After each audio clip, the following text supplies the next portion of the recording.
মহান ত্ৰাণকৰ্তা প্ৰভু যীশু খ্ৰীষ্টৰ নামত আপোনাক অভিনন্দন। পবিত্ৰ বাইবেলৰ জোহনী লিখা শুভবাৰ্তা 5 অধ্যায় 6 পদত আমি এইদৰে পাওঁ, ধাৰ্মিকতালৈ ভোক আৰু পিয়াহ লগাবিলাক ধন্য, কিয়নো তেওঁবিলাক তৃপ্ত হ'ব। ভোক আৰু পিয়াৰ অৰ্থ ইচ্ছা, আকাংক্ষা, অভিলাষা, বাসনা, অৰ্থাৎ ইতিবাচক বা নেতিবাচক হ'ব পাৰে। পাপৰ হেতুকে মানুহে নিজৰ হৃদয়ত যি শূন্যতাৰ অনুভৱ কৰে, তাৰ বাবে মানুহৰ যি ভোক আৰু পিয়াহৰ উৎপত্তি হয়, সেয়া নেতিবাচকে হয়, যিটো তাৰ কৰ্মত দেখা পোৱা যায়।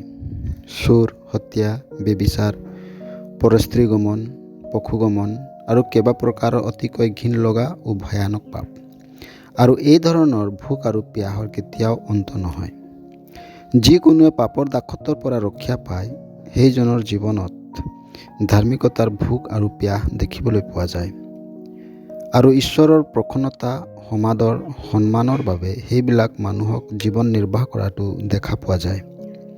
পাপৰ দাসত্বৰ পৰা আমাক ৰক্ষা কৰিবলৈহে প্ৰভু যীশু নিৰ্দোষ ও নিষ্কলংক থাকোঁতেও আমাৰ বাবে তেওঁৰ পবিত্ৰ তেজ বোৱাই দিলে।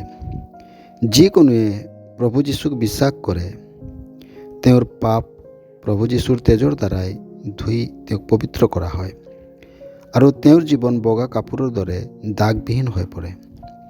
ঈশ্বৰৰ সন্মুখত তেওঁক ধাৰ্মিক বুলি গণিত কৰা হয়, আৰু তেওঁৰ ধাৰ্মিকতাৰ ভোক আৰু পিয়াহক স্বয়ং ঈশ্বৰে তৃপ্তি প্ৰদান কৰে।